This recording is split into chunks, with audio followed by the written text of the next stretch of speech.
এতটা ফুলকো আর মজার ডিম পরোটা আগে কখনো খেয়েছেন? একবার এইভাবে বানিয়ে দেখলে সকালের নাস্তায় বারবার এটাই বানাতে ইচ্ছে করবে। আজ আপনাদের দেখাবো খুব সহজ পদ্ধতিতে চারকোনা ডিম পরোটা, আর সঙ্গে থাকছে মজাদার শুকনো আলুর তরকারি। তো সবার প্রথমে একটা মিক্সিং বোলের মধ্যে 2 কাপ পরিমাণ ময়দা নিয়ে নিচ্ছি।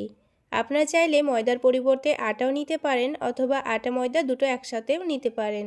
এবার এই ময়দার মধ্যে হাফ টেবিল চামচ মতো লবণ দিয়ে দিচ্ছি, তার সাথে হাফ টেবিল চামচ মতো চিনি দিয়ে দিচ্ছি, আর অল্প করে একটু কালো জিরা দিয়ে দিচ্ছি। এবার এখানে ময়ানের জন্য 3 টেবিল চামচ মতো সয়াবিন তেল দিয়ে দিচ্ছি, তবে আপনারা চাইলে তেলের পরিবর্তে ঘিও ব্যবহার করতে পারেন। এবার ময়দার সঙ্গে খুব ভালোভাবে মিশিয়ে নিতে হবে। যতক্ষণ না পর্যন্ত তেলটা ভালোভাবে মিশে যাচ্ছে ততক্ষণ একটু ঘষে ঘষে মিশিয়ে নিচ্ছি। কিছুক্ষণ মিশিয়ে নেওয়ার পর দেখুন মুঠো করলে কিন্তু খুব সুন্দর দলা পাকিয়ে যাচ্ছে। এইভাবে একটু ময়দাটা ময়ান দিয়ে নিলে কিন্তু পরোটাগুলো অনেকটাই খাস্তা তৈরি হয়। এবার এখানে অল্প অল্প করে পানি দিয়ে একটা ডো মেখে নেব। ঠিক যেইভাবে আমরা রুটি করার জন্য আটা মেখে থাকি সেইভাবে ডোটা মেখে নেব, খুব বেশি যেন নরম না হয়ে যায়। তো বারে বারে অল্প অল্প করে পানি দিয়ে ডোটা আমি খুব সুন্দর করে মেখে নিয়েছি। তো এবার এই ডোটাকে আমি ঢাকা দিয়ে রেখে 10 মিনিটের জন্য রেস্টে রেখে দেব। আর এই 10 মিনিটের মধ্যেই কিন্তু ডোটা এখনকার থেকে আরও অনেকটাই সফট হয়ে যাবে।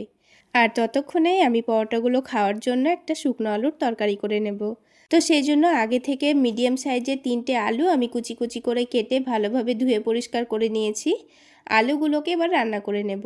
তার জন্য প্যানের মধ্যে 3 টেবিল চামচ পরিমাণ সরিষার তেল দিয়ে দিচ্ছি। তেলটা হালকা গরম হয়ে গেলে অল্প একটু গোটা পাঁচফোড়ন দিয়ে দেব।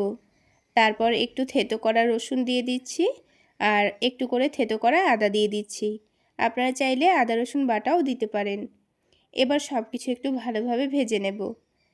তো দেখুন কিছুক্ষণ নাড়াচাড়া করার পর আদা রসুনটা হালকা লালচে করে ভাজা হয়ে গেছে। এবার এখানে আলুগুলো দিয়ে দিচ্ছি। তারপর আলুগুলোকেও কিছুক্ষণ নাড়াচাড়া করে হালকা লালচে করে ভেজে নিতে হবে। তো দেখুন কিছুক্ষণের মধ্যেই কিন্তু আলুগুলো আমি লাল লাল করে ভেজে নিয়েছি। তো এবার এর মধ্যে দিয়ে দিচ্ছি পেঁয়াজ কুচি। তারপর এর মধ্যে দিয়ে দেব একটা মিডিয়াম সাইজের টমেটো কুচি। তারপর ঝালের জন্য কয়েকটা কাঁচামরিচ মধ্যে থেকে চিড়ে দিয়ে দিয়েছি। এবার এখানে কিছু গুঁড়ো মশলা দিয়ে দেব। তো প্রথমেই স্বাদ মতো লবণ দিয়ে দিয়েছি, হলুদের গুঁড়ো দিয়ে দিয়েছি, আর দিয়ে দিচ্ছি ভাজা জিরা গুঁড়ো আর ধনে গুঁড়ো। এবার এগুলোকে ভালোভাবে ভেজে নিতে হবে। যতক্ষণ না পর্যন্ত মশলাগুলো আলুর সঙ্গে ভালোভাবে মিশে যাচ্ছে ততক্ষণ ভালোভাবে কষিয়ে নিয়েছি। তো দেখুন আলুগুলো কিন্তু খুব ভালোভাবে কষিয়ে নেওয়া হয়ে গেছে। এবার আলুগুলো সেদ্ধ করে নেওয়ার জন্য আমি এখানে পানি দিয়ে দেব। যেহেতু শুকনো আলুর তরকারি করব তাই কিন্তু খুব বেশি পানি দেব না, আলুগুলো সেদ্ধ হয়ে গেলেই হয়ে যাবে। তো পানিটা আমি এখানে অল্প করে দিয়ে দিয়েছি, আর অবশ্যই পানিটা গরম পানি দিতে হবে। তারপর ঢাকনা দিয়ে ঢেকে 7-8 মিনিট মতো রান্না করে নিয়েছি। আর দেখুন ঝোলটাও কিন্তু শুকিয়ে গেছে, আর আলুগুলোও খুব সুন্দর সেদ্ধ হয়ে গেছে। এবার এই ঝোলটাকে ভালোভাবে শুকিয়ে নিতে হবে। এবার নামানোর আগে সামান্য পরিমাণ গরম মশলা গুঁড়ো দিয়ে দিচ্ছি, সামান্য পরিমাণ চিনি দিয়ে দিচ্ছি, আর সবশেষে ধনেপাতা কুচি দিয়ে দিচ্ছি। এবার সব কিছু একসঙ্গে ভালোভাবে মিশিয়ে নিতে হবে, তাহলেই আমাদের শুকনো আলুর তরকারি তৈরি হয়ে যাবে।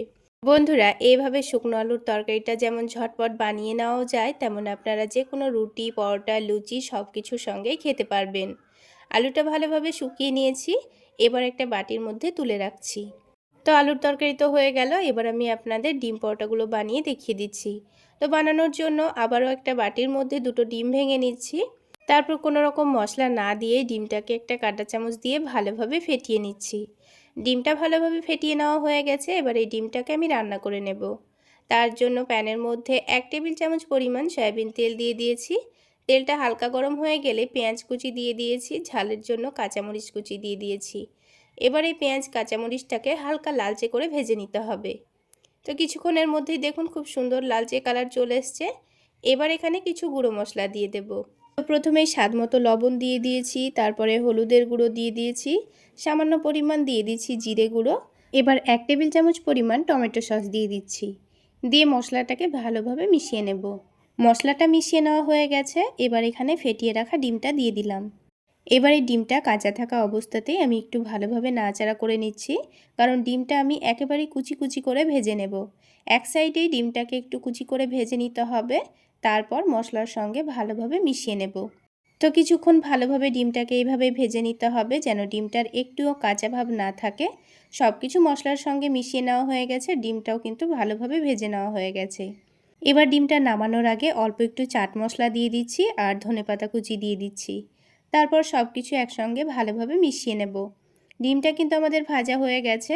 এবার এই ডিমটাকে আমি একটা প্লেটের মধ্যে নামিয়ে নেব। তো ডিমটাকে একটু ছড়িয়ে ছড়িয়ে রাখছি যেন খুব তাড়াতাড়ি ডিমটা ঠান্ডা হয়ে যায়। এবার এই ডিমটাকে সাইডে রেখে দিচ্ছি। এবার এই ডোটাকে আবারও একটু ভালো করে মেখে নেব। ডোটা কিন্তু আলুর তরকারি করা ডিমটা ভেজে নেওয়া পর্যন্ত রেস্টে রাখা ছিল। তো ডোটা দেখুন কিছুক্ষণ রেস্টে রাখার জন্য কিন্তু আগের থেকে অনেকটাই সফট হয়ে গেছে। এবার এই ডোটা থেকে আমি কয়েকটা লেচি কেটে নেব। তো পরোটাগুলো যত বড় করে বানাতে চাচ্ছেন সেই অনুযায়ী লেচিগুলো কেটে নেবেন। তো একটা একটা করে লেচি নিয়ে হাতের তালুতে ভালোভাবে ঘুরিয়ে ঘুরিয়ে লই তৈরি করে নেব। প্রথমে সবগুলো লই আমি তৈরি করে রেডি করে রাখছি। তারপর আমি রুটিগুলো বেলে নেব। তো এবার অল্প করে একটু ময়দা ছড়িয়ে দিয়ে বড় করে আর পাতলা করে রুটি বেলে নিতে হবে। আপনারা এই রুটিগুলো চাইলে তেল দিয়েও বেলে নিতে পারেন, তবে আমার সুবিধার জন্য আমি ময়দা দিয়ে বেলে নিয়েছি। তো দেখুন রুটিটাকে অনেকটা বড় আর পাতলা করে বেলে নিয়েছি। এবার এখান থেকে 2 চামচ মতো ডিমের পুর নিয়ে এই রুটির মধ্যের জায়গাটায় রেখে দিচ্ছি। তারপর একটু ভালোভাবে ছড়িয়ে দিয়ে রুটিটাকে ভাঁজ করে নেব। প্রথমে দুটো ভাঁজ করে নিয়ে পরে আবারও দুটো ভাঁজ করে নিচ্ছি। তো দেখুন এটাকে 4 ভাঁজ করে নেওয়ার পর হাত দিয়ে একটু ভালোভাবে চেপে দিচ্ছি। এভাবে করে একটু চেপে দিলে দেখবেন ভেতরে ডিমের পুরটা কিন্তু রুটির চারিদিকে ছড়িয়ে যাবে। তারপর অল্প করে একটু ময়দা ছড়িয়ে দিয়ে এটাকে আলতো হাতে বেলে নেব। তাহলেই দেখবেন পরোটাটা কিন্তু খুব সুন্দর বড় হচ্ছে আর ভেতরের ডিমের পুরটাও চারিদিকে সমানভাবে ছড়িয়ে যাচ্ছে। আর এই পরোটাটাকে কিন্তু আমি খুব বেশি পাতলা করে বেলিনি, মিডিয়াম সাইজের করেই তৈরি করে নিয়েছি। এইভাবে করেই সবগুলো পরোটা বেলে নিতে হবে। এবার পরোটাটাকে ভেজে নেব। তার জন্য প্যানের মধ্যে পরিমাণ মতো তেল দিয়ে দিচ্ছি। তেলের মধ্যে ভেজে নেব। আপনারা চাইলে প্রথমে পরোটাটাকে উল্টে পাল্টে সেঁকে নিয়ে অল্প তেলেও ভেজে নিতে পারেন। তো এবার এই পরোটার একদিকে যখন হালকা একটু কালার চলে আসবে তখন আমি পরোটাটাকে উল্টে দেব। আর দুটো স্প্যাচুলার সাহায্যেই কিন্তু পরোটাটাকে উল্টে দিতে হবে, তা না হলে কিন্তু তেল ছিটকে আসতে পারে। আর এই পরোটাটাকে একটু ক্রিস্পি তৈরি করে নেওয়ার জন্য একটু সময় নিয়ে ভেজে নেব। আর উল্টে পাল্টে একটু সময় নিয়ে ভেজে নিলে দেখবেন পরোটাটা কিন্তু খুব সুন্দর ফুলে উঠছে আর পরোটা উপর থেকে অনেকটা খাস্তাও তৈরি হবে। তো দেখুন পরোটাটা কত সুন্দর ফুলে উঠেছে আর দেখতেও কতটা লোভনীয় হয়েছে। ঠিক একইভাবে আমি সবগুলো পরোটাই তৈরি করে নিয়েছি। আর দেখুন সবগুলো পরোটাই কত সুন্দর ফুলকো তৈরি হয়েছে। দেখতে যেমন লোভনীয় হয়েছে খেতেও কিন্তু তেমনই টেস্টি হয়েছিল। এবার একটা পরোটা ভেঙে এর ভেতরটা আপনাদের দেখিয়ে দিচ্ছি। দেখলেই বুঝতে পারবেন চারিদিকে কত সুন্দর পুর ছড়িয়ে আছে। তো একটা ছুরি দিয়েই কিন্তু আমি কেটে দেখাচ্ছি।